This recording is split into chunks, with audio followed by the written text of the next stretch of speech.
বগুড়া ৬ আসনে বিএনপির ভারপ্রাপ্ত চেয়ারম্যান তারেক রহমানের মনোনয়নপত্র বৈধ ঘোষণা করেছেন জেলা প্রশাসক ও রিটার্নিং কর্মকর্তা। এদিকে মৃত্যুর কারণে বগুড়া ৭ আসনে মনোনয়ন বাতিল করা হয়েছে বেগম খালেদা জিয়ার। সকাল 10:30টার দিকে তার মনোনয়নপত্রটি যাচাই বাছাই শেষে বৈধ ঘোষণা করা হয়।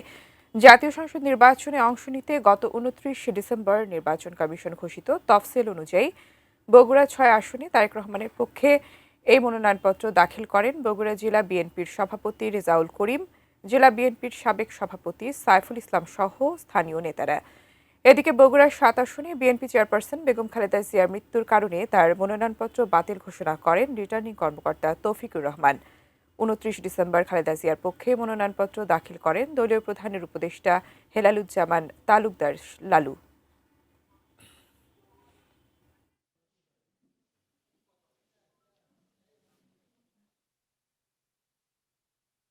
ঢাকা ৬ আসন থেকে ধানের শীষ মার্কা নিয়ে আমার মনোনয়নপত্রটি বৈধ ঘোষণা করা হয়েছে, আলহামদুলিল্লাহ।